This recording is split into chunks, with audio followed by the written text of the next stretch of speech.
Hello दोस्तों, आप सभी का स्वागत है आपके अपने YouTube channel Sharda math expert. दोस्तों, मैं सोनू कुमार और आज आप लोग के लिए लेकर आया हूँ दो चर वाले रैखिक समीकरण। ये इससे हम आज देखेंगे थ्योरी, किस तरह के क्वेश्चन इसमें पूछे जाते हैं। तो सबसे पहले हम थ्योरी देखने का प्रयास करते हैं और देखते हैं थ्योरी, समझेंगे कि इस क्वेश्चन से, इस चैप्टर से किस किस प्रकार के ऑब्जेक्टिव टाइप का क्वेश्चन बनेगा और थ्योरी बनेगा, उस सबको हम देखने का प्रयास करते हैं।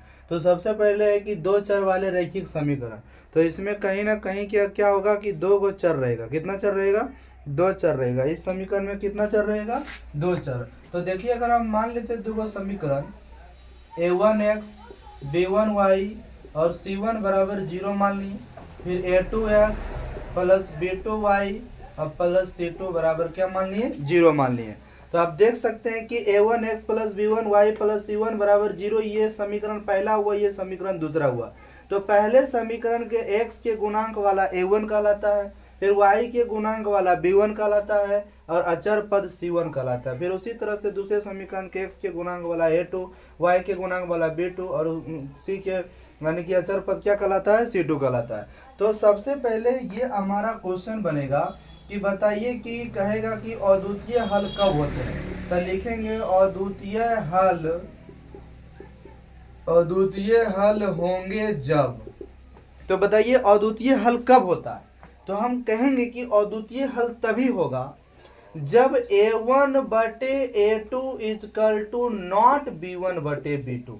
कहने का मतलब है कि a1 और a2 का अनुपात b1 और b2 का अनुपात के बराबर अगर नहीं होगा, तो वैसे कंडीशन में कहेंगे कि a1 और a2 जब b1 b2 बराबर नहीं हुआ, तो ऐसे कंडीशन में अद्वितीय हल होता है। और वैसे समीकरण का जब हम ग्राफ खींचते हैं, तो जब इसका ग्राफ खींचते हैं तो क्या होता है? एक ही बिंदु पर प्रतिच्छेद होता है। इसका ग्राफ जब खींचेंगे हम लोग तो क्या होगा? एक ही बिंदु पर प्रतिच्छेद करती, एक ही बिंदु पर प्रतिच्छेद करती है।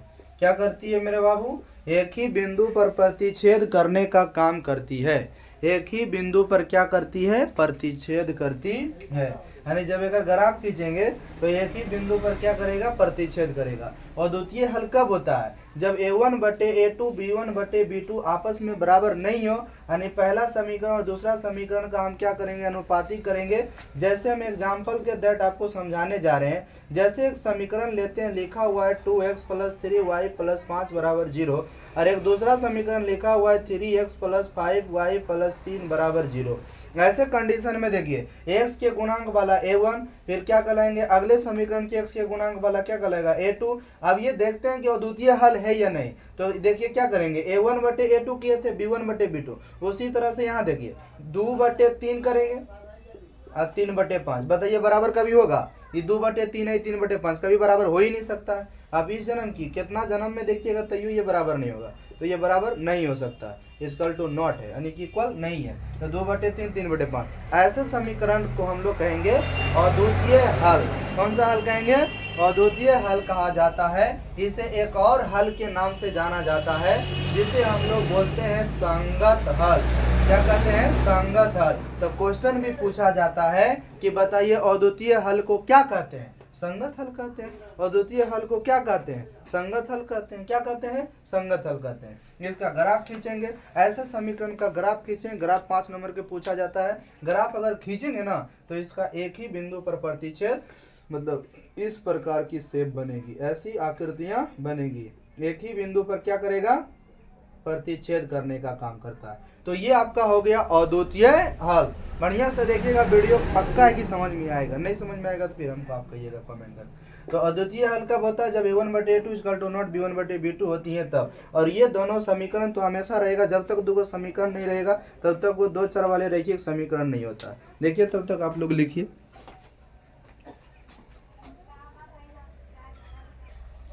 चलिए लिख लिए। अब आगे देखते हैं कि कौन सा क्वेश्चन। अब आगे देखते हैं कि कोई हल नहीं कब होता। तो आपका अगला थ्योरी हो जाएगा कोई हल नहीं होंगे जब। कोई हल नहीं होंगे जब। कब नहीं कोई हल होता है?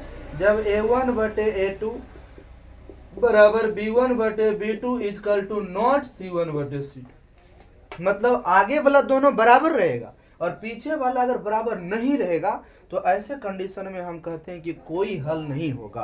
क्या नहीं होगा? कोई हल नहीं होगा। और जब ऐसे समीकरण का हम ग्राफ खींचते हैं, ग्राफ, तो क्या होता है? ये समानांतर होता है। क्या होता है? समानांतर। देखिए, एक रेखा के समांतर दूसरी रेखा हो जाएगा, इसका नाम दे दिए ए बी, एक का नाम हो गया सी डी, एक के समांतर दूसरे हो जाएगा, देखिए समानांतर हो गया। इसका एग्जाम्पल अगर हम देखेंगे तो लिखा हुआ देखिए 3x + 2y + 5 = 0, और फिर आगे लिख देते हैं, मान के चलिए 6x प्लस कितना 4y और प्लस लिखा हुआ है हमारा 2 = 0। अब ऐसे कंडीशन में कैसे हम कह देंगे कि कोई हल नहीं होगा? सबसे पहले हम चेक कर लेते हैं। तो चेक करने का हमारा आइडिया हो जाएगा 3/6, अब बराबर इधर देखिए 2/4, इधर बराबर 5/2। तो देखिए 3 दूना 6, 2 दूना 4, आगे वाला बराबर हो गया, इधर वाला बराबर नहीं है। तो ऐसे कंडीशन में कहेंगे कोई हल नहीं है। ऐसे कंडीशन में क्या कहेंगे? कि कोई हल नहीं है। और जब इसका ग्राफ खींचेंगे तो ये समांतर होगा, यानी कि एक दूसरे के समांतर हो जाएगा। उसके बाद अगर हम कहेंगे कि इस हल को और किस हल नाम से जाना जाता है, आप कहिएगा असंगत हल। कौन सा हल कहिएगा? असंगत हल। कौन सा हल? असंगत हल। कौन सा हल कहेंगे? असंगत हल कहेंगे। तो यानी कि ग्राफ खींचेंगे समांतर, उसके बाद इस हल को एक और हल के नाम से जाना जाता है असंगत हल। ये दो आपके सामने समीकरण रहेगा, क्या क्या बताइए कि कौन सा हल इसका हो सकता है। तो आप इस तरह से चेक कर लेंगे। दो हो गया, एक हल और बचा हुआ है, कौन है? अपरिमित रूप से अनेक हल। अपरिमित रूप से अनेक हल, इसको लिख लीजिए, हम कैमरा के पीछे हट गए। देखिए, अगला टॉपिक आपका है, दो गो हल हम पढ़ा दिए, एक अद्वितीय हल और एक कोई हल नहीं। अगला है आपका अपरिमित रूप से अनेक हल। अपरिमित रूप से अनेक हल, या तो इसको एक और नाम से बोलते हैं अनंत हल, अनंत हल, या तो फिर एक और नाम से इसे जाना जाता है संगत हल। सब इसी का नाम, ठीक है। तो अपरिमित रूप से अनेक हल कहिए, चाहे अनंत हल कहिए, चाहे संगत हल कहिए, बात वही है। अब इसकी होने की कुछ शर्त है। क्या शर्त है? तो शर्त को समझते हैं कि अगर इसमें तीनों अगर अनुपात बराबर हो जाए। देखिए, ये सामने आपका समीकरण दो को दिया हुआ है, A1/A2, B1/B2 और C1/C2, यानी कि A1/A2 और फिर क्या चीज B1/B2 और बाद C1/C2। अगर ये तीनों बराबर हो जाए तो ऐसे कंडीशन में कहेंगे कि ये दोनों जो समीकरण है इसका अपरिमित रूप से अनेक हल होगा। क्या होगा? अपरिमित रूप से अनेक हल होगा। तो लिख सकते थे यहाँ अपरिमित रूप से होंगे जब, लिख देते हैं होंगे जब। तो कब होंगे? जब A1/A2 = B1/B2 = C1/C2। अगर तीनों का रेशियो आपस में बराबर हो जाए तो हम कह सकते हैं कि ये अपरिमित रूप से अनेक हल वाला समीकरण है। जैसे एग्जाम्पल के दैट हम समझने जा रहे हैं। यहाँ पर लिखा हुआ है बाबू 3x + 5y अब +10 = 0 लिख लिया मैंने। उसके बाद मैंने लिखा, देखिए तो कितना लिख दिया, लिखा यहाँ पर 6x + 10y + 20 = 0। आप कहिएगा सर इसका नीचे खाली दुगना कर देंगे, वो समांतर समीकरण, यानी क्या हो जाएगा?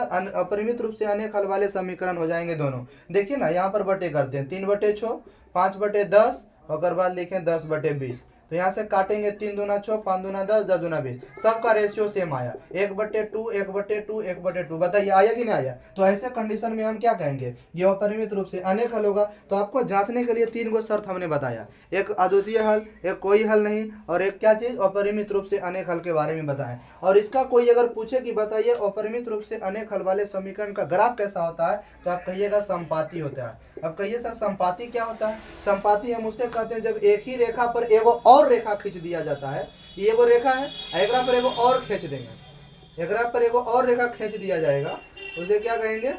ये एगो रेखा है, एकरा पर एगो और खींच दो, एगो और खींच दो, क्या हो जाएगा?